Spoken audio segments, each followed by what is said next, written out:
कि अगर हम ज़मीन की बात करें तो यहाँ पे जो जिंक की मात्रा है वो कहीं ना कहीं बहुत कमी है हमारी इस मिट्टी में, कि हमें भेड़ चाल या फिर देखा देखी में ना चलते हुए हमारी क्रॉप के लिए कौन सा प्रोडक्ट राइट फिट है, किस मात्रा में उसे डालना चाहिए और कब डालना चाहिए। जिंक का इस्तेमाल क्यों करना चाहिए, ये फसल में क्या फायदा लेके आती है। राइट। आज की वीडियो में एक बहुत ही इम्पोर्टेंट टॉपिक हम कवर करने वाले हैं।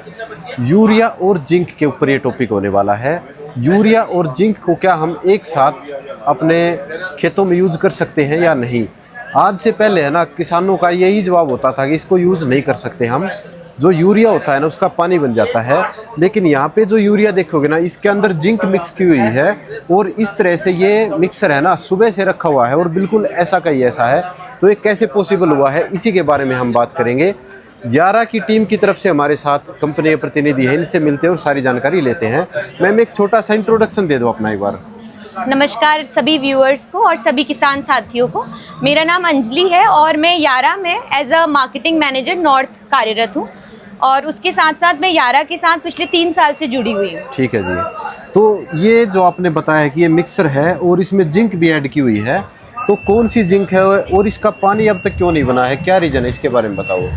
तो जैसा कि अभी आपने सभी किसान भाइयों को बताया कि हमने ये जिंक सुबह से रखी है, परंतु ये जो यूरिया और जिंक हमने मिलाई हुई है ये कल सुबह 8:30 बजे से ऐसे ही रखा हुआ है। कल से है ये? कल सुबह से है। और जैसे काफी सारे किसान भाई, उनका क्वेश्चन भी आता है और ये कंफ्यूजन भी है कि ये पानी छोड़ देता है, परंतु हमारा जो जिंक है जिसके बारे में अभी हम चर्चा करेंगे, ये है प्रोकोट जिंक, जो कि प्रोकोट टेक्नोलॉजी से बना हुआ है और ये सिर्फ यारा के पास इसका पेटेंट है कि वो ये प्रोकोट जिंक प्रोकोट टेक्नोलॉजी से बनाए और आप सभी किसानों को दे।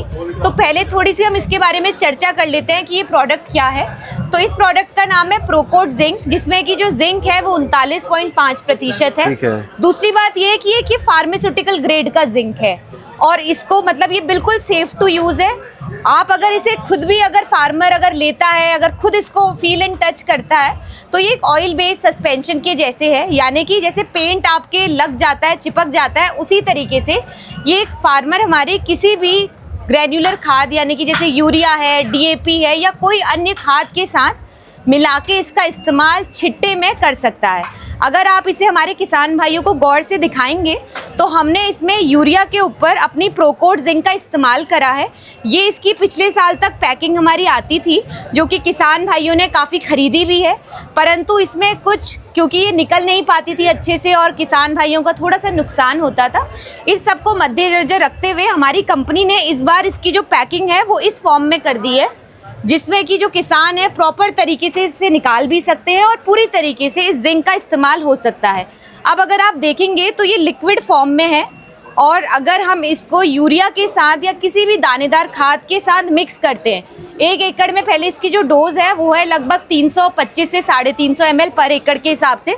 अगर आप इसे देखेंगे, ऐसे मिलाएंगे और पूरे जो दाने हैं, जब इसका छिट्टा लगता है तो एक समान जो यूरिया है उसके साथ जिंक लेपित हो जाता है।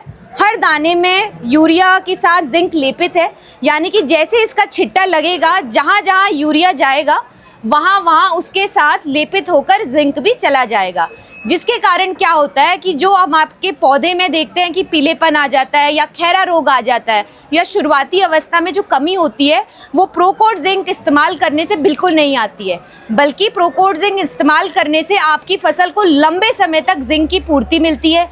साथ ही साथ हर दाने के साथ, यूरिया के दाने के साथ या डीएपी के दाने के साथ ये जिंक मिलता है और जिस खेत में प्रोकोट जिंक छिड़का जाता है छिट्टे के साथ, आप अगर सामने देखेंगे कि जो नॉर्मल अन्य जिंक है उसके कंपैरिजन में सामने से किसान अपना खेत देख के बता सकता है, हरापन देख के बता सकता है, पत्ती की चौड़ाई देख के बता सकता है या तने की मोटाई, कि ये खेत है यारा का खेत, यानी कि यारा वीटा प्रोकोट जिंक का खेत।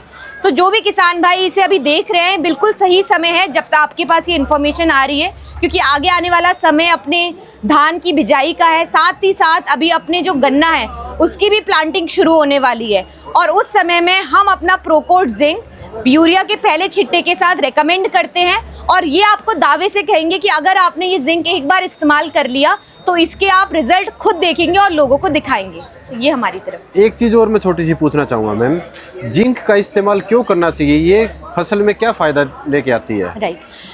जी आपका सवाल बिल्कुल सही है। जो हमारे पंजाब हरियाणा की अगर हम ज़मीन की बात करें तो यहाँ पे जो जिंक की मात्रा है वो कहीं ना कहीं बहुत कमी है हमारी इस मिट्टी में, जिसके तहत क्या है कि किसान भाई आज और पिछले कई सालों से जो अपनी आप ये कह लीजिए पाउडरी जो जिंक होती है उसका इस्तेमाल करते आ रहे हैं, ताकि उनकी फसल में खैरा रोग ना आए, जो शुरुआती पीलापन आता है वो ना आए, साथ ही साथ बढ़वार उनकी कम ना हो। इस तरीके से किसान इसका इस्तेमाल करते हैं।